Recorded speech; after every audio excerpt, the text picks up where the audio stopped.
प्रत्येक सब्जेक्टचा अप्रोच वेगळा असतो. म्हणजे 2011 पूर्वीचे एमपीएससीचे क्वेश्चन कसे होते, रिसेंटली यूपीएससीचे क्वेश्चन कसे आहेत आणि रिसेंटली ज्या स्टेट्सनी, मग त्यामध्ये हिमाचल प्रदेश असेल, अरुणाचल प्रदेश असेल, यूपी असेल, त्या वेगवेगळ्या स्टेट्सनी जे डिस्क्रिप्टिव्ह पॅटर्न अडॉप्ट केलेला आहे तर त्यांचे क्वेश्चन कसे आलेले आहेत. कारण प्रेडिक्शनशिवाय आपण अभ्यासाला दिशा देऊ शकत नाही, डिरेक्शन देऊ शकत नाही. पण जे लाईन ऑफ थॉट होती त्यावेळेच्या इंटरनॅशनल रिलेशनची, यूपीएससीची आणि त्यानंतर एमपीएससीची ही सेम होती. आपल्यासाठी जे महत्त्वाचे 3 स्टेट्स आहेत ज्याला आपण कन्सिडर करू शकतो, ज्यांचा सिलेबस यूपीएससी सारखाच आहे. तिसरी गोष्ट, करंट इन्स्पायर्ड क्वेश्चन आहेत. Hi guys, welcome to dimension IAS. MPSC आता डिस्क्रिप्टिव्ह पॅटर्नमध्ये 2025 मध्ये पहिल्यांदा जात आहे. ऑलरेडी ह्याच्यावर बरेचसे व्हिडिओज आलेले आहेत. स्पेसिफिकली जेव्हा आपण अप्रोचचा विचार करतो तो अप्रोचमध्ये चेंज करणं फार गरजेचं आहे. ऑलरेडी रणजित थिपे सरांनी एक व्हिडिओ रिलीज केलेला आहे ज्याच्या बाबतीमध्ये आपण विचार करतो की ओव्हरऑल एमपीएससीचा पेपर कसा असणार आहे आणि त्यासाठी त्यांनी वेगवेगळ्या पद्धतीचे क्वेश्चन पॅटर्न चेक केलेले आहेत. जुने एमपीएससी म्हणजे 2011 पूर्वीचे एमपीएससीचे क्वेश्चन कसे होते, नंतर रिसेंटली यूपीएससीचे क्वेश्चन कशा पद्धतीने आहे, कारण यूपीएससीच्या धर्तीवर सिलेबस डिझाईन केलं गेलेलं आहे. आणि त्यानंतर वेगवेगळ्या स्टेट्सनी जे रिसेंटली त्या पॅटर्नवर म्हणजे डिस्क्रिप्टिव्ह पॅटर्नवर शिफ्ट झालेले आहेत त्यांचे क्वेश्चन पेपर्स कसे आहेत, या सगळ्यांचं ॲनालिसिस करून ओव्हरऑल पेपर कसा असणार आहे याच्यावर एक ओव्हरऑल व्हिडिओ तयार केलेला आहे. पण आज जो आता आपण स्पेसिफिकली डिस्कस करणार आहे ते इंटरनॅशनल रिलेशन या सब्जेक्टबद्दल. कारण इथून पुढे आपण सब्जेक्ट वाईज अप्रोच कसा असायला पाहिजे, कारण प्रत्येक सब्जेक्टचा अप्रोच वेगळा असतो. मग अप्रोच इंटरनॅशनल रिलेशनचा कसा असायला पाहिजे याच्यावर आपण आज डिस्कशन करणार. आणि त्यासाठी स्पेसिफिकली आपण 3 गोष्टींचा परत विचार करणार आहोत की जुने एमपीएससीचे म्हणजे 2011 पूर्वीचे एमपीएससीचे क्वेश्चन कसे होते, रिसेंटली यूपीएससीचे क्वेश्चन कसे आहेत म्हणजे गेल्या 2-3 वर्षामध्ये, आणि रिसेंटली ज्या स्टेट्सनी, मग त्यामध्ये हिमाचल प्रदेश असेल, अरुणाचल प्रदेश असेल, यूपी असेल, पंजाब असेल, JNK असेल, तर या वेगवेगळ्या स्टेट्सनी जे डिस्क्रिप्टिव्ह पॅटर्न अडॉप्ट केलेला आहे तर त्यांचे क्वेश्चन कसे आलेले आहेत. आणि हे करणं फार गरजेचं आहे कारण आपल्याकडे कुठलंही मॉडेल नाही आहे. कारण एमपीएससीचा पहिला कुठलाच पेपर आपल्याशी हाताशी नाही आहे की ज्याचं आपण ॲनालिसिस करू शकू. आत्ता जे आपण प्रेडिक्शन करणार आहोत तर या वेगवेगळ्या पॅटर्नचा अभ्यास करूनच प्रेडिक्शन, कारण प्रेडिक्शन करणं फार गरजेचं आहे. कारण प्रेडिक्शनशिवाय आपण अभ्यासाला दिशा देऊ शकत नाही, डिरेक्शन देऊ शकत नाही आणि कुठल्या दिशेनं अभ्यास करायचा ह्याचा आपल्याला अंदाज येत नाही. सो लेट स्टार्ट की बाबा कशा पद्धतीनं आपण हे प्रेडिक्शन्स करू शकतो. रिसेंटली एमपीएससीनं एक पेपर स्ट्रक्चर पण रिलीज केलं आहे की कशा पद्धतीचे क्वेश्चन्स असतील, किती मार्काचे क्वेश्चन, म्हणजे आपण म्हणू की मार्किंग सिस्टीम रिलीज केले. आणि त्यामध्ये स्पेसिफिकली GSचे जे 3 पेपर आहे, GS 1, 2, 3, तर याच्यासाठी त्यांनी स्पेसिफिकली 10 क्वेश्चन हे 10 मार्काचे असतील आणि 10 प्रश्न हे 15 मार्काचे असतील. म्हणजे सेम ज्या पद्धतीने यूपीएससीचा क्वेश्चन पेपर येतो त्याच पद्धतीने तो क्वेश्चन पेपर डिझाईन केलेला आहे, ॲटलिस्ट मार्किंग सिस्टीमच्या पॉईंट ऑफ व्ह्यूनं. हां, मग क्वेश्चनचा पॅटर्न सेम असणार आहे का यावर आपलं डिस्कशन होणं फार गरजेचं आहे. त्याचं कारण हे आहे की जेव्हा 2011च्या पूर्वीचे आपण क्वेश्चन विचारात घेतो महाराष्ट्राचे 2009 आणि 10चे, तर त्यामध्ये आपल्याला 3 प्रकारची मार्किंग सिस्टीम दिसते. एक 2 मार्काचे क्वेश्चन आलेले आहेत, 10 मार्काचे क्वेश्चन आलेले आहेत आणि 20 मार्काचे क्वेश्चन आलेले आहेत. तर ह्या आपण मार्किंग सिस्टीमचा जेव्हा विचार करतो त्यावेळेचे यूपीएससीचे म्हणजे 2009-10चे जे यूपीएससीचे क्वेश्चन पेपर होते किंवा 2008 पासूनचे आपण जर विचारात घेतले तर त्यावेळी यूपीएससीची जी मार्किंग सिस्टीम होती ना ती सेम होती. म्हणजे त्यावेळी सुद्धा यूपीएससीला 2 मार्कर क्वेश्चन होते, 5 मार्कर क्वेश्चन होते, 10 मार्कर क्वेश्चन होते आणि 20 मार्कर क्वेश्चन होते. तर या सगळ्यांचा जेव्हा आपण विचार करतो तर त्यावेळी सुद्धा एमपीएससीनं यूपीएससीची मार्किंग सिस्टीम फॉलो केलेली आपल्याला दिसून येते. म्हणजे जर त्यावेळी एमपीएससी यूपीएससीची सिस्टीम फॉलो करते तशाच पद्धतीने आत्ताही मार्किंग सिस्टीम फॉलो करते. म्हणजे एवढं तर लक्षात आलं की मार्किंग सिस्टीमच्या बाबतीत एमपीएससी नेहमीच बऱ्यापैकी यूपीएससीला फॉलो करताना दिसून येते. आता प्रश्न राहिला की क्वेश्चन टाईप जो असतो, क्वेश्चन पॅटर्न जो असतो, मग ॲनालिटिकल क्वेश्चन आहे का फॅक्च्युअल क्वेश्चन आहे, या बाबतीत यूपीएससीला एमपीएससी तेव्हा फॉलो करत होती का, आणि जर फॉलो करत असेल तर ती नक्कीच ह्यावेळी सुद्धा त्या पद्धतीने फॉलो करू शकते, एवढाच आपण अंदाज बांधू शकतो. सर त्यावेळेचे जेव्हा आपण एमपीएससीचे क्वेश्चन बघतो तर त्यावेळी क्वेश्चन कसे आलेले आहेत की बाबा फॅक्टर्स फॉर फॉरेन पॉलिसी, त्यानंतरनं India standpoint for the Pokhran 1 आणि Pokhran 2, salient feature of the nuclear policy. म्हणजे जे क्वेश्चन्स आलेले आहेत हे त्यावेळच्या गोष्टी ज्या न्यूजमध्ये आहेत. आता न्यूक्लिअर पॉलिसीवर 2009 आणि 10 दोन्ही वेळा क्वेश्चन आहे. तर का विचारले होते, कारण 2008ला इंडिया US न्यूक्लिअर डील झाली होती आणि त्याच पद्धतीनं यूपीएससीमध्ये सुद्धा न्यूक्लिअर पॉलिसीवर आपल्याला क्वेश्चन आलेले दिसते. जर आपण बघितलं की बाबा इंडिया पाकच्या कॉन्फ्लिक्ट रिलेशनवर विचारलेला क्वेश्चन आहे. जेव्हा 2 मार्काचे क्वेश्चन्स आपण बघतो त्यावेळी सार्कवर क्वेश्चन आले, त्यांचे प्रिन्सिपलवर क्वेश्चन आलेले आहेत. त्यानंतर युनायटेड नेशनच्या सेक्रेटरिएटवर क्वेश्चन आलेला आहे, WTOच्या ऑब्जेक्टिव्हला असं क्वेश्चन आलेले आहेत. EUचे ऑब्जेक्टिव्ह लिहा असे क्वेश्चन आलेत. म्हणजे जर आपण ह्या पद्धतीचे 2 मार्कर्स UPSCमध्ये जरी बघितले तरी सुद्धा ते आपल्याला सेम लाईनवर दिसतात.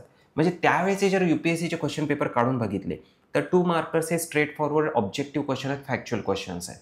त्याच पद्धतीनं त्यावेळेचे 10 मार्करचे आणि 20 मार्करचे क्वेश्चन जे UPSCचे आहेत ते बऱ्यापैकी स्ट्रेट फॉरवर्ड आणि लिटल म्हणजे जास्त नाही, कमीत कमी ॲनालिटिकल क्वेश्चन होते. थोडे बहुत होते कम्पेअर्ड टू द MPSC, म्हणजे MPSCपेक्षा जास्त ॲनालिटिकल होते. पण जे लाईन ऑफ थॉट होती त्यावेळेच्या इंटरनॅशनल रिलेशनची UPSCची आणि त्यानंतर MPSCची ही सेम होती. म्हणजे क्वेश्चन पॅटर्न फक्त ॲनालिसिस किंवा ॲनालिटिकल पॉईंट ऑफ व्ह्यू जो होता तो थोडासा जास्त कॉम्प्लेक्स होता UPSCचा कम्पेअर्ड टू द UPSC. पण जर लाईन ऑफ थॉट बघितली ती बऱ्यापैकी सेम असलेली दिसून येते. मग ह्या सगळ्या गोष्टीचा आपण जर विचार केला की मार्किंग सिस्टीम फॉलो करताना दिसते, सिलेबस फॉलो करताना दिसते आज, तर MPSC तो क्वेश्चन पॅटर्न UPSCचा फॉलो करण्याची अपेक्षा आहे. मग तो MPSCचा कुठला क्वेश्चन पॅटर्न फॉलो करणार, जे आत्ताचा रिसेंटली असणार आहे. कारण त्यावेळी सुद्धा रिसेंटली जो होता 2009-10ला ते 2009-10ला MPSCने फॉलो केले. त्याच पद्धतीनं गेल्या 2-3 वर्षातले UPSCचे जे क्वेश्चन्स आलेले आहेत ते UPSCचा क्वेश्चन पॅटर्न जो असणार आहे तो नक्कीच MPSC फॉलो करण्याचा प्रयत्न करेल. ओव्हरऑल या गोष्टींवरून आपल्याला तर निदान दिसून येते. आता जर UPSCचे जे गेल्या 2 वर्षातले 2023-24चे आपण जर क्वेश्चन बघितले तर त्यामध्ये आपल्याला काय दिसून येतं, तर 250 म्हणजे 250 मार्काचा जो पेपर आहे त्यातला 50 मार्क्स म्हणजे 2 क्वेश्चन हे 10 मार्काचे आणि 2 क्वेश्चन हे 15 मार्काचे हे इंटरनॅशनल रिलेशनवर आपल्याला विचारलेले दिसून येतात. म्हणजे 50 मार्काचं वेटेज इंटरनॅशनल रिलेशनला दिलेलं गेलेलं आहे, which is a huge weightage.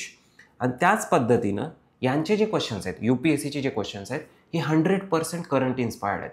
म्हणजे त्याला काहीतरी करंटचा कंटेक्स्ट आहे. म्हणजे बाबा रशिया-युक्रेन वॉर झालेला आहे, इस्रायल पॅलेस्टाईन इश्यू झालेला आहे किंवा आणखी काही गोष्टी घडलेल्या असतील तर त्याच्यावर UPSC जनरली क्वेश्चन विचारतात. UPSC आजकाल स्टॅटिक क्वेश्चन विचारत नाही इंटरनॅशनल रिलेशनवर, कारण त्यांना करंट इन्स्पायर, कारण जिओ पॉलिटिक्स म्हणा इंटरनॅशनल हे फार डायनामिक सब्जेक्ट आहे. त्याला स्टॅटिक पार्ट म्हणजे न्यूक्लिअर पॉलिसीचे फीचर सांगा किंवा बाबा इंटरनॅशनल रिलेशनची आपली फॉरेन पॉलिसीचे ऑब्जेक्टिव्ह सांगा, फीचर्स सांगा, हे आता फार वेळा विचारून झाले आणि ते स्टॅटिक पार्ट आहे. त्यामुळे त्या गोष्टी आता तेवढ्या मॅटर नाही करत. पण जर आपण विचारात घेतलं आत्ताच्या गोष्टी काय घडत आहेत, मिडल ईस्टमध्ये काय घडतं आहे, आपला मिडल ईस्ट कॉरिडॉर जो काय आहे त्याच्याबद्दल काय घडतं आहे, आपला आणि चायनाचं रिलेशन कशा पद्धतीनं डेव्हलप होतं आहे, आपली जी समुद्राच्या बाबतीत इंडियन ओशनच्या बाबतीतली स्ट्रॅटेजी आहे ती काय आहे, तर जे काय आजूबाजूला घडतं आहे त्या पॉईंट ऑफ व्ह्यूने, म्हणजे मालदीवच्या बाबतीत आपले थोडेसे रिलेशन बिघडले होते किंवा आपले कॅनडाबरोबर रिलेशन बिघडलेले आहेत, तर ह्या ज्या सगळ्या गोष्टींवर आहेत ह्या पॉईंट ऑफ व्ह्यूने UPSC क्वेश्चन विचारतात. सो ह्या बाबतीमध्ये सुद्धा जर आपण ही गोष्ट बिलीव्ह केली 2011च्या ॲनालिसिसनुसार, पूर्वीच्या ॲनालिसिसनुसार आणि आत्ता ज्या पद्धतीने सिलेबस आणि पॅटर्न ऑफ मार्किंग MPSCनं ॲज इट इज कॉपी केलेला दिसून येतो, त्या पद्धतीने जर आपण विचार केला तर ते UPSCच्या लाईनवरच इंटरनॅशनल रिलेशनसुद्धा करंट इन्स्पायर्डच विचारणार आहेत. सर जास्तीत जास्त आपण ह्याच्यामध्ये विचार करू शकतो की बाबा 4 पैकी 3 क्वेश्चन हे करंट असतील आणि 1 स्टॅटिक असेल किंवा 4चे 4 करंट इन्स्पायर्ड. असं कधीच होणार नाही की बाबा 4चे 4 तुम्हाला स्टॅटिक क्वेश्चन विचारलेले आहेत MPSCनं. तर कॉम्बिनेशन 3-1 किंवा 4चे 4 हे करंट इन्स्पायर्ड असणार आहेत. जसं UPSCमध्ये 4चे 4 हे करंट इन्स्पायर्ड असतात, म्हणजे 100%. सो करंट इन्स्पायर्ड क्वेश्चन आहेत. आणि जेव्हा आपण UPSCच्या क्वेश्चनचा फक्त विचार करतो इंटरनॅशनल रिलेशनचा, तर तेव्हा मात्र आपल्याला दिसून येते की मोस्टली हे ॲनालिटिकल आहेत. म्हणजे यामध्ये कुठल्याही पद्धतीने स्ट्रेट फॉरवर्ड फॅक्च्युअल क्वेश्चन विचारले नाहीत की बाबा discuss the importance of the WTO. हे अशा पद्धतीचे रुटीन जे क्वेश्चन्स आहेत हे फार पूर्वी विचारले जायचे. पण आता मोस्ट ऑफ द टाईम की ह्या एखादी गोष्ट देणार तुम्हाला, बाबा रशिया-युक्रेनचं वॉर झालेला आहे तर त्याचा ओव्हरऑल इंडियाचा बाकीच्या रिलेशनवर, इंडियाच्या एनर्जी सिक्युरिटीवर कशा पद्धतीनं परिणाम, तर ॲनालिटिकल क्वेश्चन. सो त्याच पद्धतीचा फॉर्मॅट कदाचित MPSC फॉलो करू शकतो. हां, आता लेवल ऑफ जी ॲनालिटिकल ॲबिलिटी असणार आहे UPSCच्या एक्झामिनेशनची ती कदाचित हाय असेल कम्पेअर्ड टू दॅट. जसं 2011च्या पूर्वी MPSC करायची त्याच पद्धतीनं आत्तासुद्धा ते त्या लेवलला जाऊन कदाचित विचारणार नाही. सपोज जस्ट इमॅजिन करा की बाबा UPSCची डिफिकल्टी लेवल, ॲनालिटिकल लेवल ही 100 असेल तर MPSC जास्तीत जास्त 70-75 एवढी डिफिकल्टी लेवल ठेवू शकतं. तर त्या पद्धतीने पण ॲनालिटिकल आणि फॅक्च्युअलचं कॉम्बिनेशनच असणार आहे. पूर्णपणे फॅक्च्युअल स्ट्रेट फॉरवर्ड क्वेश्चन येण्याची पॉसिबिलिटी फार कमी आहे. ठीक आहे, तर हे झालं UPSCचं ॲनालिसिस. पण ह्याच्याबरोबर आपल्याला आणखी काही गोष्टी लक्षात घेणं फार गरजेचं आहे की ज्या स्टेट्सनी, वेगवेगळ्या स्टेट्सनी UPSC सारखा डिस्क्रिप्टिव्ह पॅटर्न अडॉप्ट केलेला आहे त्या. आता त्यातला पहिलं जे स्टेट आहे ते हिमाचल प्रदेश आहे. तर हिमाचल प्रदेशमध्ये आपल्याला एक गोष्ट लक्षात येते की हिमाचल प्रदेश जरी डिस्क्रिप्टिव्ह पॅटर्नमध्ये असेल तरीसुद्धा त्यांची मार्किंग सिस्टीम फार वेगळी आहे. 4 मार्काचे, 8 मार्काचे आणि 20 मार्काचे क्वेश्चन्स आहेत. आणि त्यांचा सिलेबसही जरी UPSC सारखाच ऑन दॅट लाईन असेल तरीसुद्धा त्यांचं फ्रेमिंग फार वेगळं आहे. त्यामुळे त्यांची क्वेश्चनची स्टाईल म्हणा, ओव्हरऑल क्वेश्चनचा अप्रोच म्हणा फार वेगळा आहे. त्यामुळे आपण हिमाचल प्रदेशच्या डिस्क्रिप्टिव्ह पॅटर्नला तेवढं ग्रँटेड धरू शकत नाही for the understanding of the MPSC pattern. कारण MPSC UPSCला ॲज इट इज बऱ्यापैकी आपल्याला फॉलो करताना दिसते. त्यामुळे हिमाचल प्रदेशचं तर आपण थोडंसं अवॉइड करू शकतो. आपल्यासाठी जे महत्त्वाचे 3 स्टेट्स आहेत ज्याला आपण कन्सिडर करू शकतो, ज्यांचा सिलेबस UPSC सारखाच आहे, त्यांची स्टाईल ऑफ क्वेश्चन कशी आहे ह्याचा आपण विचार करू. पहिलं स्टेट आहे JNK, जम्मू अँड काश्मीर. दुसरा आहे UP आणि तिसरा आहे पंजाब. जेव्हा आपण JNKच्या क्वेश्चनच्या पॅटर्नचा विचार करतो तर हा ॲज इट इज UPSCच्या सिलेबसनुसार केलेला आहे. पण यांची वेटेज मात्र UPSCपेक्षा जास्त आहे इंटरनॅशनल रिलेशनला. म्हणजे 130 मार्क, 155 मार्क असे वेटेज त्यांनी इंटरनॅशनल रिलेशनला ठेवलेलं आहे in compared to the 50 mark in UPSC. त्यामुळं JNKचा पॅटर्न ॲटलिस्ट आपण ह्या बाबतीत फॉलो करू शकत नाही की किती मार्काला क्वेश्चन येतील. वेटेज एवढं वाढणार नाही MPSCच्या बाबतीमध्ये की बाबा 130 मार्काचे क्वेश्चन इंटरनॅशनल रिलेशनवर येतील. हां, पण नक्कीच 50-60 मार्काचे क्वेश्चन्स आपण एक्सपेक्ट करू शकतो. पण जेव्हा JNK 130 मार्काचं वेटेज देते याचा अर्थ तो तेवढा इम्पॉर्टंट पण आहे. म्हणजे ॲटलिस्ट 50% त्यांचा इंटरनॅशनल आहे. आणि त्यामुळं त्यांच्या ज्या क्वेश्चनची क्वालिटी आहे, क्वालिटी म्हणण्यापेक्षा आपण डिफिकल्टी लेवल म्हणू, ही ॲज इट इज UPSC लेवलची आहे. म्हणजे 100ला अप्रॉक्सिमेटली 90 ते 95% आपण म्हणू त्या लेवलला जाऊन पोहोचलेले आहेत. त्यामुळे त्यांची क्वेश्चनची स्टाईल ही जास्तीत जास्त ॲनालिटिकल आहे. म्हणजे ते फॉर एक्झाम्पल ते विचारत आहेत की बाबा India, middle east, Europe economic corridor will be passage of possibilities. म्हणजे ही जी स्टाईल आहे क्वेश्चन विचारण्याची ही UPSCचीच आहे. त्यांनी ॲज इट इज UPSCची स्टाईल होती आणि त्यामुळं ती गोष्ट करा. पण हे लक्षात घेणं गरजेचं आहे की त्यांनी त्या हिशोबामध्ये तेवढा ॲनालिटिकल अप्रोच ठेवण्यासाठी तेवढं वेटेज पण दिलेलं आहे. त्यामुळं इवन JNKची स्टाईलसुद्धा MPSC फॉलो करेल असं वाटत नाही. फक्त JNKची कुठली स्टाईल आपण फॉलो कराल तर ते सुद्धा ह्यामध्ये JNKचे सगळे क्वेश्चनसुद्धा आपल्याला करंट इन्स्पायर्ड देतो. 100% करंट इन्स्पायर्ड आहेत. त्यामुळं MPSCसुद्धा करंट इन्स्पायर्ड क्वेश्चनच टाकणार आहे. करंट इव्हेंट्सशी, चालू घडामोडीशी रिलेटेड ते क्वेश्चन्स असणार आहेत. ठीक आहे. त्यानंतर जेव्हा आपण विचार करतो स्पेसिफिकली पंजाबचे जे क्वेश्चन्स आहेत, पंजाबचा जो सिलेबस आहे तो ॲज इट इज UPSC सारखाच आहे. म्हणजे काहीच फरक नाही आहे. तर यांचासुद्धा फोकस करंट अफेअर्सवर, चालू घडामोडी, इन्स्पायर्ड क्वेश्चनवरच आहे. म्हणजे नेबरहूड क्वेश्चन आहेत, बायलॅटरल रिलेशन म्हणजे 2 देशांमधले रिलेशन्सवर क्वेश्चन आहेत. त्यानंतर रिजनल ग्रुप्स जे असतात म्हणजे सार्क आहे, युरोपियन युनियन आहे, आसियान आहे, असे जे वेगवेगळे ग्रुप्स आहेत त्यांच्यावर क्वेश्चन आलेले आहेत. ग्लोबल ग्रुपिंग्स म्हणजे फॉर एक्झाम्पल बाबा युनायटेड नेशन्स आहे, त्यानंतर IMF आहे, तर याच्यावर पण त्यांनी प्रश्न विचारलेला आपल्याला दिसून येतं. पण जेव्हा आपण पंजाबच्या क्वेश्चनची स्टाईल फॅक्च्युअल आहे का ॲनालिटिकल असा विचार करतो तर मोस्टली ते ॲनालिटिकल असलेला आपल्याला दिसून येतं. पण त्यांची डिफिकल्टी लेवल JNK किंवा UPSCच्या लेवलची ॲनालिटिकल नाही आहे. म्हणजे आता फरक काय आहे? म्हणजे फॉर एक्झाम्पल जेव्हा आपण UPSCची क्वेश्चन स्टाईल बघतो तर तुम्हाला एखादं स्टेटमेंट दिलं जातं कोर्टमध्ये आणि त्या कोर्टचा आधार घेऊन तुम्हाला एक वेगळं ॲनालिसिस करायला सांगितलं जातं UPSCमध्ये आणि JNKच्या पॅटर्नमध्ये.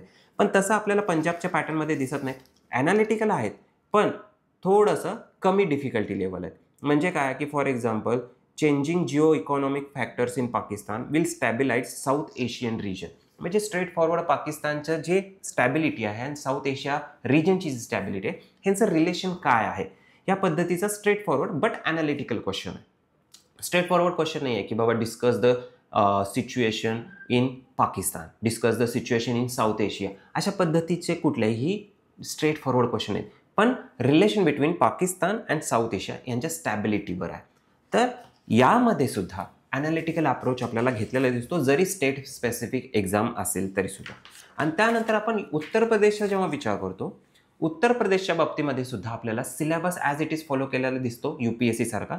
आणि त्यांची क्वेश्चन मात्र आपल्याला दिसून येतं. आता ह्याच्यामध्ये वेटेज वाईज 48 मार्काचे क्वेश्चन आहेत 200 मार्कापैकी. म्हणजे मार्किंग सिस्टीम थोडीशी वेगळी आहे UPAची. पण जेव्हा आपण UP एक मोठं स्टेट आहे जसं महाराष्ट्रासारखं त्या हिशोबाने आपण विचार करतो त्यामुळं एका मोठ्या स्टेटचा पॅटर्न आपल्याला लक्षात घेणं फार गरजेचं आहे. तर यामध्ये UPSC सारखे अनालिटिकल क्वेश्चन आहेत का? नाही आहेत. करंट इन्स्पायर्ड आहेत का? आहेत. म्हणजे करंट इन्स्पायर्ड क्वेश्चन नक्कीच आहेत, पण यामध्ये अनालिटिकल अप्रोच थोडासा कमी आहे, थोडा म्हणजे बराच कमी आहे. यामधले उत्तर प्रदेशच्या ज्या एक्झामचे क्वेश्चन्स आहेत हे फार स्ट्रेट फॉरवर्ड आहेत, म्हणजे फारसे अवघड नाही आहेत. म्हणजे जर आपण बघितलं, discuss the causes of Russia Ukraine conflict, म्हणजे तुम्हाला इथं दिसतंय की बाबा स्ट्रेट फॉरवर्ड कॉजेस विचारले 1 2 3 4 5. त्यानंतर विचारले की बाबा which are the contentions issues between India and Nepal, म्हणजे इंडिया अँड नेपाळमध्ये प्रॉब्लेमॅटिक एरियाज काय आहेत. स्ट्रेट फॉरवर्ड 1 2 3 4 असे स्ट्रेट फॉरवर्ड क्वेश्चन आहेत. Energy security is the most important part of economic progress of India. Analyse India's energy policy cooperation with West Asian country, म्हणजे आपली जी energy सिक्युरिटीचे relation आहेत वेस्ट एशियन कंट्रीजमधले ते कसे आहेत, असा स्ट्रेट फॉरवर्ड क्वेश्चन आहे. म्हणजे ॲनालिटिकल क्वेश्चनसुद्धा फारसा अवघड नाही. म्हणजे त्यांनी फक्त 2 रिजन किंवा 2 कंट्रीजमधल्या रिलेशनवर डायरेक्टली थोडं बहुत ॲनालिटिकल ऑर फॅक्च्युअल क्वेश्चन विचारलेले आहेत. असं विचारलेलं नाही की ह्या बाबतीत 2 रिजनचे हे प्रॉब्लेम्स आहेत आणि त्याचा तिसऱ्या गोष्टीवर काय परिणाम होते, जे UPSC आणि JNKची स्टाईल आहे.